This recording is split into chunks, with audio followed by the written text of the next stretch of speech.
20th Century Fox would like to introduce you to Pee-wee and his pals. Coast.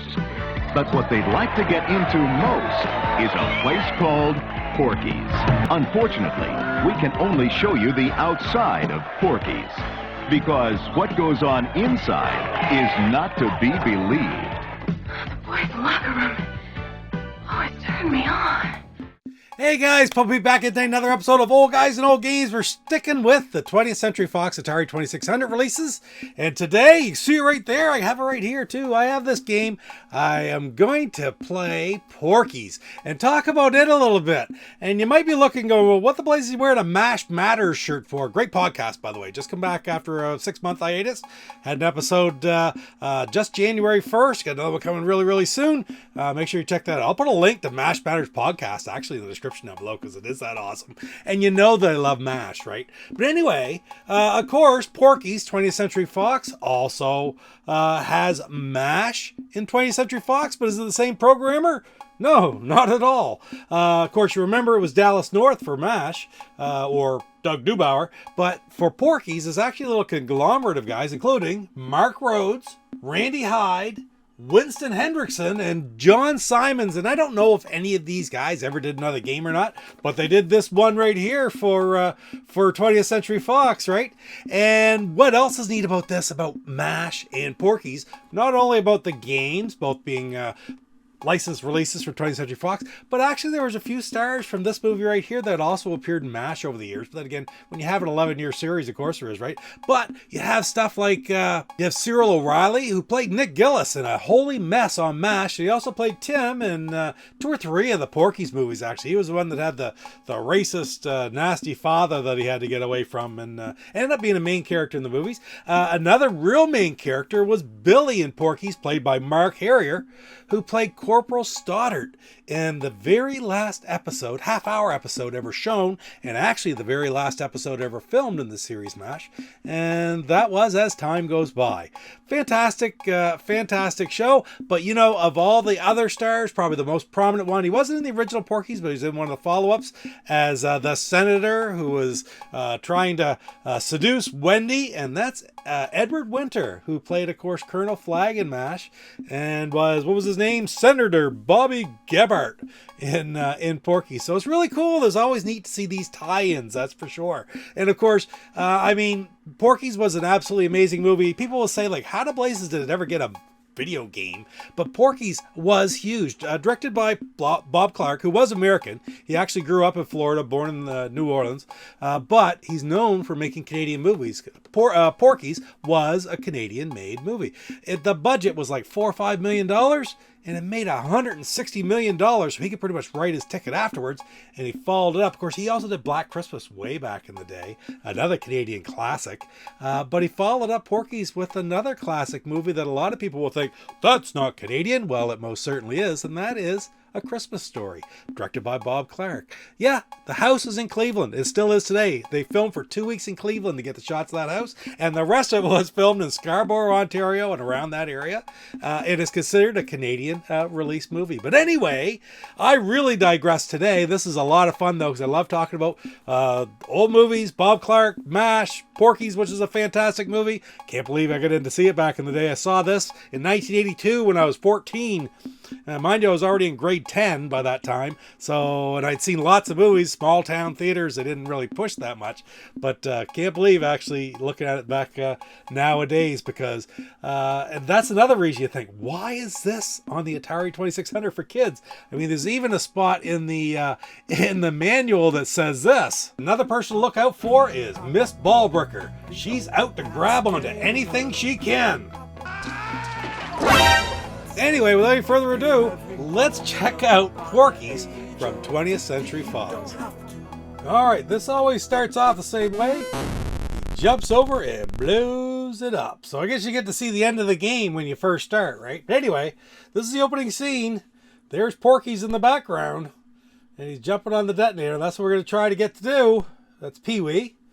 I don't know why it's Pee-wee. Pee-wee's not the one to do this. It would be almost any other character would have been better than Pee-wee, I would think, in my opinion. But I mean, I suppose Pee-wee is probably the most memorable one, played by Dan Monahan. So anyway, let's start her up. What are we going to do here? So start off, on the road. I got, just like Freeway or Frogger, I got to get past the boats, then the police cars, then Porky's girls. And each level is faster. Then there's the killer pigs, and if one of them hits you, you go down to the swamp. The flashing brick is just that. It's a brick or a rung, and you got to use it to build your ladder. All you can do here is grab onto that and pole vault across the swamp. All right, so you can go back and forth all you want. Oh, or you can fall in, lose 50 points. But what you do is you let go of the button as you're getting up towards the peak. You gotta have it just right. Huh? You hold it too long, you go to the other side. Don't hold it long enough, you end up staying there, or you fall in. But if you let go at just the right time, it'll fling you up into the other stand or other podium where that flying brick is, or I call it brick, a rung, the flashing rung we'll call it. Okay, I'm gonna try to jump up there. And I did. There we go. All right, so I grab it. Now I have to put it onto the ladder on the other side. So back and forth. There we go. Hit my button. And I put one rung. Now I grab the other one. And you basically have to do that 4 times.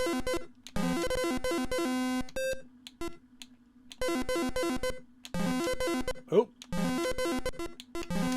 There we go. Okay.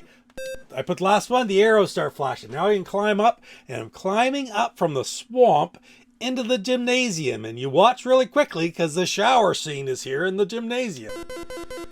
And there she is. And she'll disappear here in a second. And Ballbreaker will come and get me. And I'm trying to grab whatever the blazes that item is there. I don't even know. And knock it down the bottom.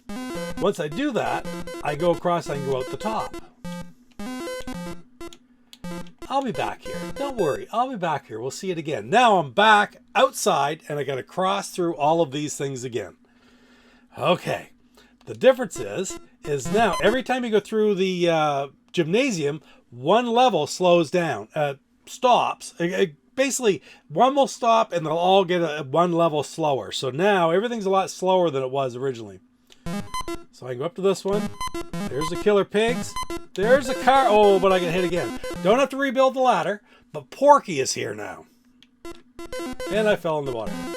So I don't want to jump up around Porky because he'll just take a couple hundred points and get rid of me. But I do want to climb back up into the gymnasium. I'm doing the exact same thing. And this time I got a wrench I got to knock down in. And believe me, you'll be doing this a few times. Because whenever somebody catches you, they knock you back into the swamp. So this time now the police car and the boat will both be stopped. Everything's a little bit slower. There we go. And I'm up through and I am on the scaffolding. Now the scaffolding I find extremely friggin' difficult. All right. What it is, you got the green arrow and the red arrow. You could climb up from one side or the other on each one. So from the first and the third one over, you climb up from the left. On the second and the fourth one over, you climb up from the right. Confused yet? Yeah. Well, one of the 4 is going to be the way you need to go up. And I've already found out that the bottom row is the third level gives me the green arrow. So I'm good. Every time I fall back down, I got to get to that third one and get to the green arrow to get to the top. You confused yet? I know I am. So I also know that that fourth one is not. I got to get to the third one. There, and it wasn't the fourth. So I'm going to go back over and try the third again. See if it gives me a green. It did. So the first 2 are number 3. I find sometimes they're all 3 the same. And that one was good. So all 3 are third level. Let's see if it lets me go up, then I've won the game. And it did. Just like that. Pee-wee goes over, hits the detonator, and we blow up Porky's. And that is the game Porkys. There's different things you can do. You can change the different settings around. Difficulty A, difficulty B makes Ballbreaker faster, Porkys faster. You can even use the black and white and color switch to change things around to make things more difficult. But this is all there is to this game. I'm going to try to run through it one more time here pretty quickly here. See, we do 38.54 is actually probably my best score ever.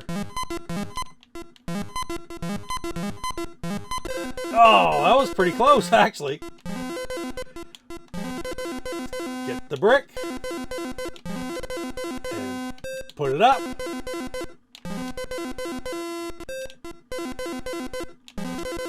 Nice. Can I do it again? One last time? Yes, sir. And we'll go up into the shower scene. Push this down. Don't want to go down too quick. Want to make sure Ballbreaker's heading back up to that top level, or they'll turn around and they'll come get you. Like, and you can't fit it. It just makes it so it's very difficult to do. All right. So now the boat should be stopped. Oh, all right. But see, that's no big deal. So let's get over here. Climb back up. Do that shower scene again. Next time I get to the freeway section, I'll call it, it'll be a little bit easier. If you fall down into that hole, you go way down to the swamp, you start right over again. So, all right, here we go. So the police car is now stationary. Pigs are stationary. Get past that car, and we're up. Okay.